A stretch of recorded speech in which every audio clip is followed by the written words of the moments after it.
제가 평소에 솔직하게 말씀드리면 재즈를 자주 듣는 편이 아니어가지고 오늘 미니 콘서트가 장르가 재즈잖아요. 그래서 지난 한 주간 재즈 음악도 많이 들어보고 재즈가 도대체 뭔지 이제 공부했어요. 제가 이래봬도 은근 학구적이거든요. 그래서 공부를 하다 보니까 이 재즈라는 음악이 독특한 특징이 있구나. 그 중에 저한테 가장 마음에 와닿았던 재즈만의 특징이 무엇이냐면 즉흥 연주였습니다.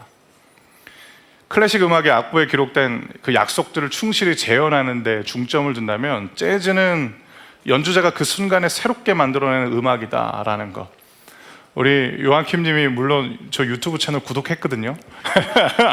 이미 구독자 굉장히 많으시던데, 물론 우리 형제님이 이미 그 연주를 했겠지만 오늘 이 연주는 또 달랐겠죠. 그게 이제 재즈의 아주 큰 특징이라고 이야기를 합니다. 그래서 아무리 같은 곡이라고 해도 또 같은 연주자, 같은 밴드가 연주를 한다 할지라도 그 순간의 감정이나 의도에 따라서 재즈는 조금씩 다른 음악이 된다라는 게 매력이라고 합니다. 그리고 사람들이 재즈를 좋아하는 여러 이유가 있다고 하는데 크게 세 가지가 있다고 이야기를 해요. 첫 번째가 무엇이냐면 일회성이라는 것입니다. 이 연주를 똑같이 할 수 없다라는 거. 그걸 제가 알고 들으니까 이 5곡 한 곡 한 곡이 너무 소중하게 느껴지더라고요. 이 점을 알고 있는 사람들은 재즈 연주에 이제 몰입하는 거죠.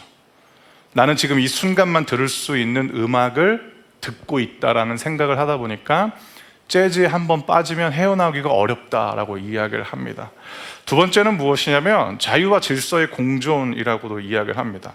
완전한 무질서도 아니고 또 완전한 통제도 아니라 정해진 코드 진행은 있지만 그 안에서 자유롭게 음을 당기거나 풀어주기도 하고, 그러다 보니까 저는 글을 쓸 때 피아노 음악을 들으면서 글을 쓰는 걸 되게 좋아하거든요. 그래서 요한킴 님도 피아노 연주자다 보니까 들었다가 글을 못 썼어요. 계속 변칙적으로 바뀌다 보니까 음악을 계속 듣고 있는 거예요. 이게 재즈의 또 특징이자 매력이구나. 세 번째는 무엇이냐면 재즈가 약간 불완전해 보일 수 있잖아요. 애드립도 굉장히 많다 보니까. 근데 그 불완전함이 미흡함으로 다가오는 게 아니라 인간적인 친숙함으로 다가오는 것이 재즈의 매력이다. 그래서 나는 재즈를 좋아한다라고 사람들이 답한다고 합니다. 정교하게 다듬어진 완벽함보다 연주자의 보컬의 숨소리가 느껴지는 그런 음악들, 그리고 즉흥 연주 과정이다 보니까 작은 실수들이 나오잖아요. 그런데 실수로 느껴지는 것이 아니라 그 연주의 일부분으로 다가온다. 그래서 우리는 재즈를 사랑합니다 라는 사람들의 인터뷰를 제가 보았습니다. 이렇게 재즈의 특징과 매력을 살펴보면서 저는 무슨 생각이 들었냐면 우리 인생과 참 비슷하다라는 생각을 하게 됐습니다. 우리들의 인생도 한 번뿐이잖아요. 날마다 시작되는 우리들의 일상도 매일의 즉흥 연주인 것이죠. 매일 똑같이 하루를 시작하는 것 같지만 뒤돌아보면 모두 한 번뿐인 날들이라는 것, 그게 이제 우리들의 인생인 거죠. 자유로움 속에서 여러 악기들이 자기 소리를 내기도 하고 또 다른 악기 소리가 돋보여야 될 때는 절제하지 않습니까? 마찬가지죠. 우리도 어떨 때는 양보할 때도 있지만 우리들의 의견과 우리들의 마음을 주장하기도 합니다. 늘 조연 같아 보여도 어떤 인생이라도 그 순간만큼은 주연이 되어야 하는 것처럼 재즈라는 이 음악이 우리 인생이랑 참 닮았구나. 그리고 또 하나, 재즈처럼 나의 인생도 완벽하진 않지만 사랑해야 하는 것, 그것이 이 재즈라는 음악의 특징을 바라보면서 제가 한 주간 생각했던 내용입니다. 그런 우리의 인생을 하나님과 함께 보면 어떻게 될까? 나의 힘이 아니라 하나님의 도움을 구해보고 내 생각과 경험, 다른 사람들의 이야기를 중심으로 가치 판단을 하는 것이 아니라 하나님의 말씀이 가르쳐주는 바를 배워보고 실천해보는 삶을 살아간다면 우리의 인생은 어떨까? 성경에 나와 있는 사람들의 인생을 바라보면서 저는 이런 생각을 해봤습니다. 아마도 하나님은 재즈처럼 우리들의 불완전한 인생이라 할지라도 아름다운 연주곡으로 바꿔내지 않으실까? 그래서 오늘 여러분들과 함께 드림플러스에 나눌 설교의 제목은 재즈처럼 하나님은 입니다. 그러면 재즈처럼 하나님은 우리들의 인생을 어떻게 바꿀 수 있을까? 우리가 하나님과 함께 인생을 살다 보면 우리들의 인생은 어떻게 달라질 수 있을까? 그 첫 번째 여러분들과 나누고 싶은 메시지는 무엇이냐면, 재즈처럼 하나님은 불확실한 우리들의 인생을 즉흥 연주로 만들어 주실 수 있다라는 것입니다. 사람들이 막연하게 생각하는 하나님 말고요, 성경의 하나님. 성경의 하나님의 특징은 무엇이냐? 우리들의 인생은 불확실하지만 하나님의 확실한 어떠한 것을 통하여서 우리들의 인생이 아름다운 연주가 되게 만들어내실 수 있다라는 것입니다. 재즈에도 나름의 정해진 악보와 코드 진행이 있다라고 말하는 것처럼 불확실한 우리 인생에 하나님이 정해주신 완전한 것이 있어요. 확실한 것이 있어요. 그게 무엇이냐? 하나님의 약속입니다. 이 확실한 약속을 근거로 하나님이 인생들을 향하여서 이런 명령을 하시죠. 두려워하지 마라. 성경에는 수많은 하나님의 약속이 등장합니다.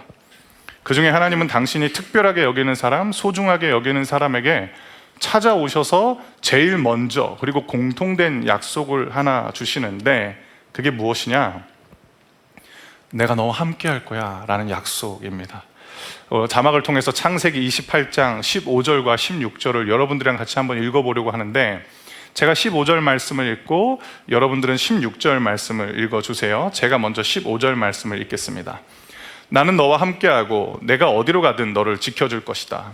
그리고 너를 다시 이 땅으로 데려오리니 내가 너에게 약속한 것을 다 이루어 주기 전까지 너를 떠나지 않을 것이다. 16절.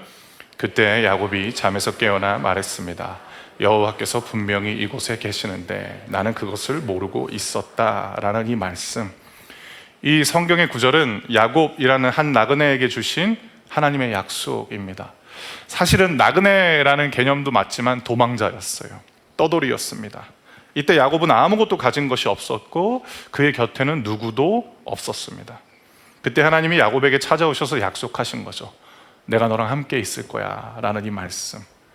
내가 너와 함께 있을 뿐만 아니라 내가 너를 지켜줄 거고, 내가 너에게 약속한 것을 다 이루어 주기 전까지 나는 너를 떠나지 않을 거야.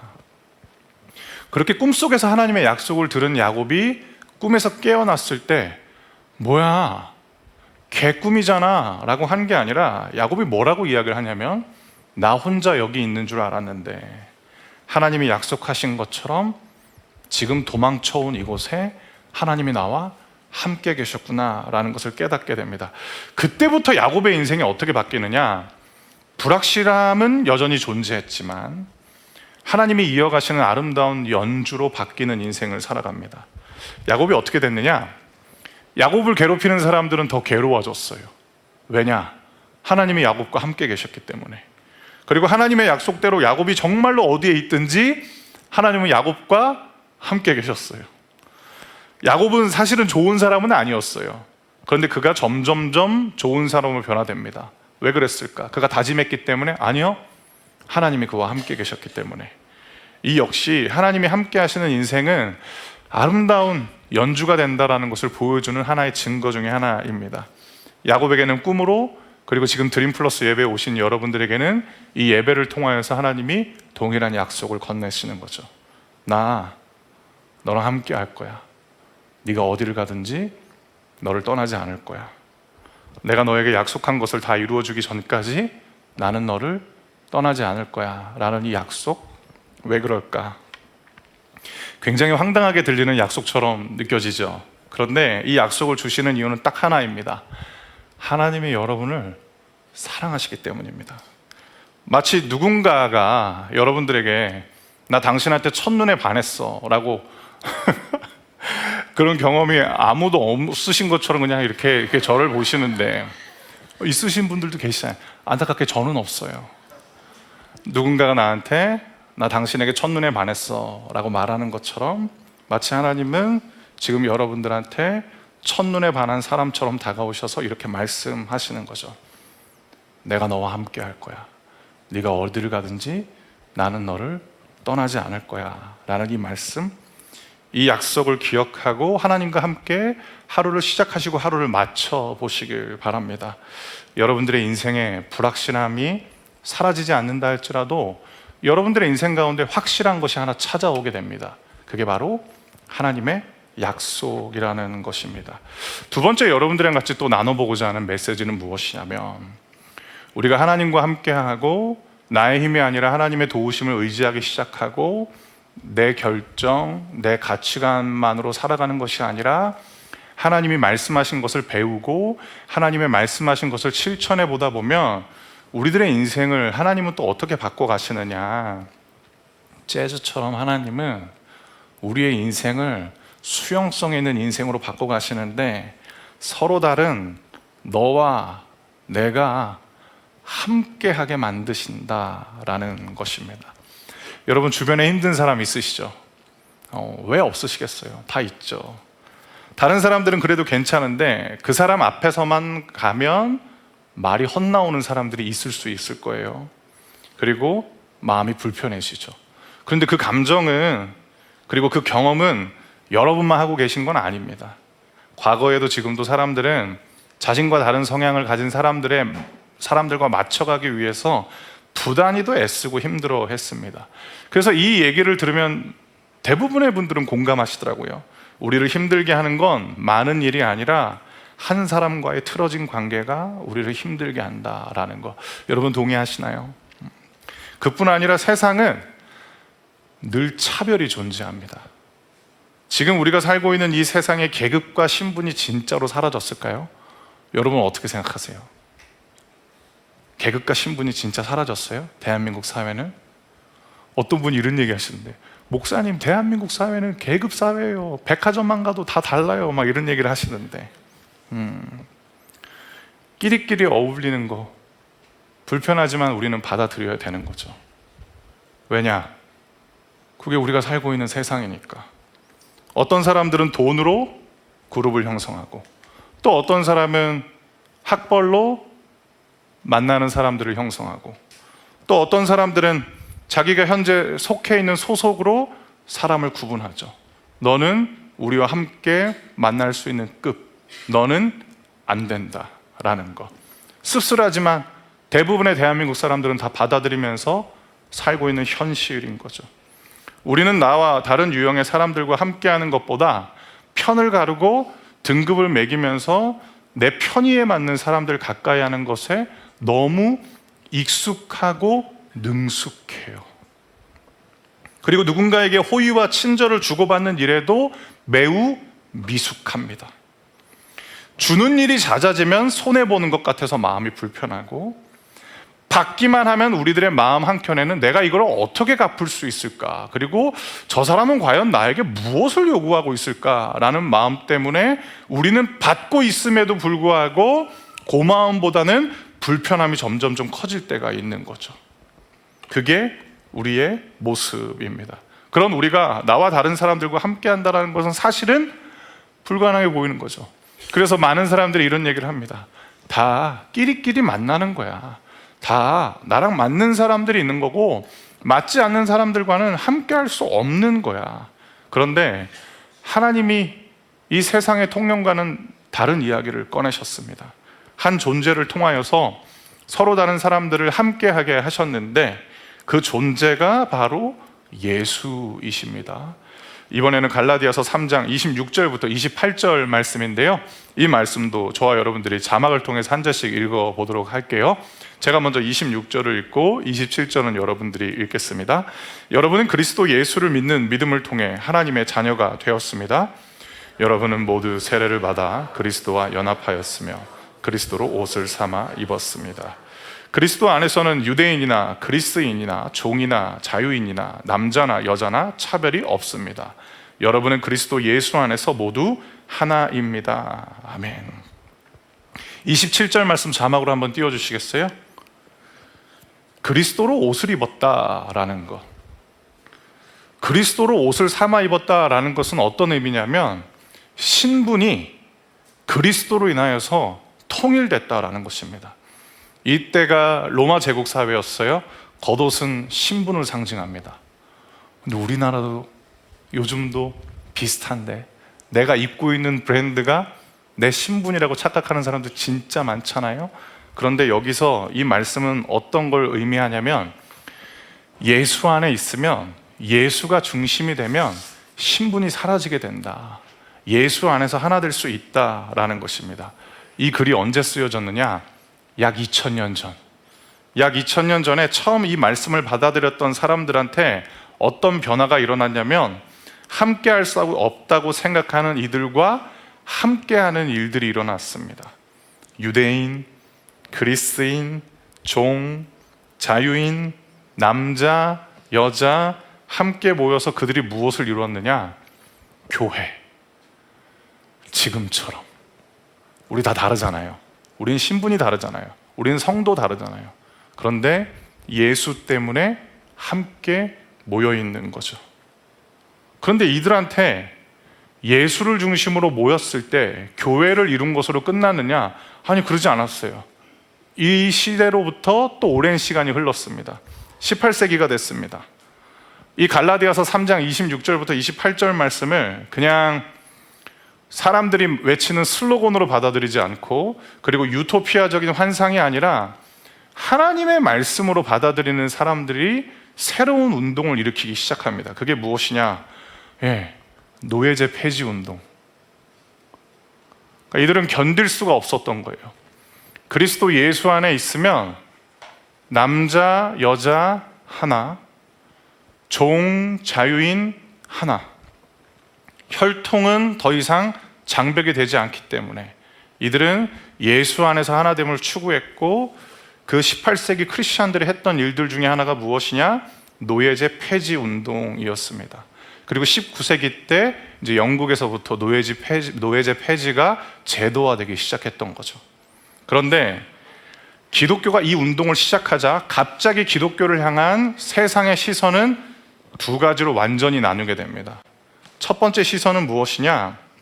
노예를 소유하고 있었던 사람들한테는 기독교가 이제 불편해지기 시작하는 거죠. 그래서 기독교는 위험한 사상을 가지고 있다라고 배격했고, 노예인 사람들한테는 기독교가 그럼 어떻게 다가왔느냐? 저들이야말로 우리가 그토록 바라던 신세계를 가져올 혁명을 일으킬 수 있는 단체다라고 보였던 겁니다. 그런데 기독교인들은 두 시선 모두 받아들이지 않았어요. 오직 하나의 정체성으로만 자신들을 설명하고 자신들을 규정했는데, 그게 무엇이냐? 크리스천입니다. 우리는 혁명가들도 아니고 우리는 위험한 사상가들이 아니라 우리는 크리스천입니다 라고 세상에 이야기를 한 거죠. 하나님이 세우신 구원자를 뜻하는 그리스도 예수를 따른다라는 의미의 크리스천. 그래서 그들은 그리스도 안에서 유대인, 그리스인, 종, 자유인, 남자, 여자 모두 차별이 없도록 하기 위해서 몸부림치는 거죠. 왜 그랬을까? 그들 안에 예수가 들어왔기 때문에. 그들 안에 예수가 들어오면 나와 다른 사람에 대해서 함부로 대하는 것을 견딜 수 없기 때문에 이런 운동이 일어났다라는 것입니다. 여러분, 이걸 제일 잘 배울 수 있는 곳이 어딘 줄 아세요? 교회예요. 그런데 안타깝게도 교회 안에 있는 모든 사람들이 다 예수를 따르는 건 아니에요. 교회 안에 있지만 여전히 예수님에 대해서 배워가야 되고 알아가야 될 사람들도 있어요. 그리고 갈등하는 사람들도 있어요. 그러면 그 사람들은 교회 안에 있지만 나와 다른 사람들과 하나 되어야 된다는 것에 아직 동의하지 못할 수 있어요. 그런데 교회 안에 있는 사람들이 다 나쁜 사람들만 있는 건 또 아니에요. 교회 안에 있는 사람들 중에 진정으로 예수님을 따르고 예수님의 말씀대로 살려고 하는 사람들이 있어요. 그들이 발버둥 치는 게 무엇이냐? 나와 다른 너가 예수님 때문에 함께 살아가는 우리가 되기 위해서 지금도 노력하고 있는 것이죠. 여러분, 나이, 직업, 학벌, 재산, 살아온 배경이 달라도 하나 될 수 있는 공간은 예수를 중심으로 모이는 교회밖에는 가질 수 없어요. 어떤 분이 저한테 이런 얘기 하시던데, 남자 두 분이랑 제가 만났어요. 목사님, 저는 그 말에 동의할 수 없어요. 제가 나가는 동호회도 얼마든지 하나 될 수 있어요. 이런 얘기를 하는 거예요. 그래서 제가 그러시냐고. 근데 그분이 대뜸 바로 이런 얘기 하시던데, 아니다. 장비에 따라 또 급이 나눠지네요. 이런 얘기를 하시는 거예요. 근데 교회는 진짜로 예수님이 중심이 된다면 나이가 달라도, 직업이 달라도, 살아온 배경이 달라도 그건 중요하지 않아요. 예수로 인하여서 하나 될 수 있다라는 것입니다. 여러분, 예수님을 따르기 시작하면 여러분들의 인생은 수용성이 굉장히 넓어지게 될 거예요.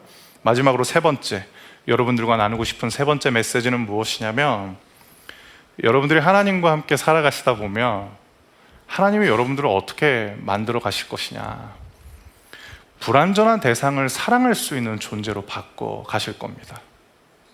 그게 하나님의 축복인 거죠. 그러면 불완전한 대상은 누구인가? 우리. 그리고 옆에 사람 너무 대놓고 쳐다보지 마시고, 그 사람들 불완전해요. 그래서 억울하진 않죠. 나만 불완전하다 그러면 억울해지잖아요, 그죠? 우리가 불완전하죠. 그런데 하나님께 사랑을 배우고 하나님과 함께 하다 보면 불완전해도 사랑할 수 있게 되는 거죠. 여러분, 사람들은 사랑의 이유를 완전함에서 찾기를 원해요. 그래서 이상형이 있는 거죠. 어떤 크리스천들은 저한테 이런 얘기를 하는데, 목사님, 저는 배우자 기도를 구체적으로 하고 싶어요. 그래서 제가 어디 해보라 그랬어요. 제 앞에서 뭘 구하는지. 듣는데 자기도 이야기하다가 좀 뻘쭘했나 봐요. 그러니까 멈추시는 거예요. 뭐 키는 180 이상에 그런 사람을 사랑하지 못할 사람이 어디 있어요? 다 사랑할 수 있죠, 그런 사람은. 그리고 우리 재밌었어. 그리고 우리는 또 이런 이야기로 상대방한테 선을 잘 그어요. 뭐냐면, 적어도 이 정도는 돼야 돼 라는 말로 얼씬도 못하게 할 때가 있다라는 거죠. 그런데 여러분, 하나님의 사랑을 알게 되면 우리는 사랑의 이유와 조건을 다른 데서 찾게 되는데, 우리는 왜 나를 사랑해야 되고 내 옆에 있는 사람들을 사랑해야 되느냐? 완전하신 하나님이 나를 사랑하셨기 때문인 것이고, 완전하신 하나님이 내 옆에 있는 사람들을 사랑하셨기 때문에 우리는 그들이 불완전하다는 이유로 사랑할 수 없어라고 말할 수 없다는 것이죠. 로마서 5장 6절부터 8절 말씀인데요, 이 말씀도 한 절씩 한번 읽어보실까요? 제가 먼저 6절 말씀을 읽어볼게요. 우리가 아직 연약할 때 그리스도께서 시적절할 때 경건하지 않은 사람들을 위해 죽으셨습니다. 7절.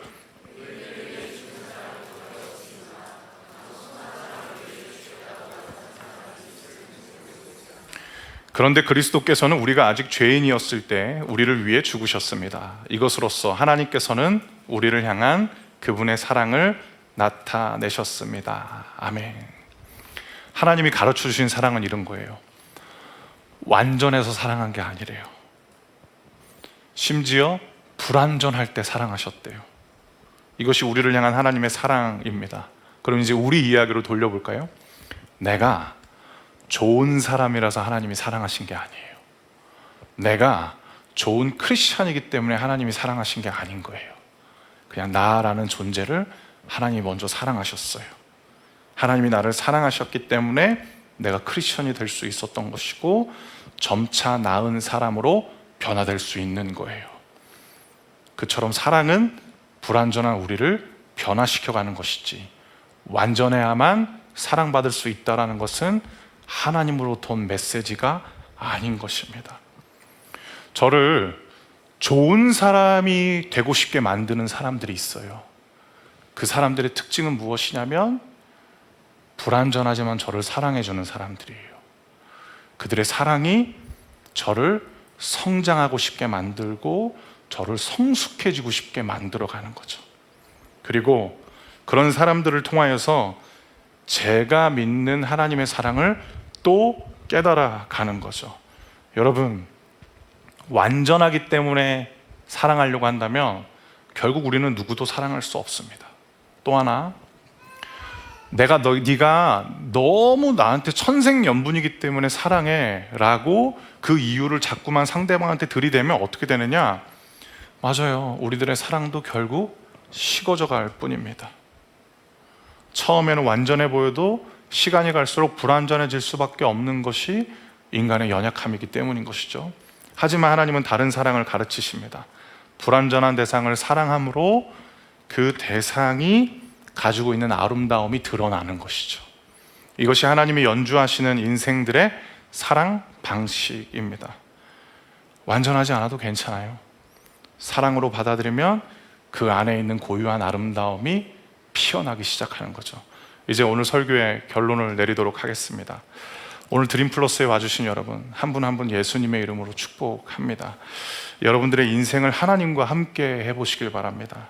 재즈처럼 하나님은 여러분들의 그 불확실한 인생을 불확실함으로 내버려 두지 않고 하나님의 약속이라는, 나 너랑 함께 할 거야, 나 절대 너 떠나지 않을 거야 라는 이 확실한 약속으로 즉흥 연주처럼 아름답게 바꿔주실 것이고요. 사람과의 관계 때문에 지금 힘든 시간 보내고 계세요? 예수님 따라보세요. 예수님의 가치관을 실천해 보세요. 나와 다른 그와 어느새 함께 할 수 있을 거예요. 왜냐? 예수님 때문에. 마지막으로, 불완전한 당신을 먼저 사랑해 주신 것처럼 여러분의 인생과 여러분이 만나는 모든 사람들을 먼저 사랑해 보시길 바랍니다.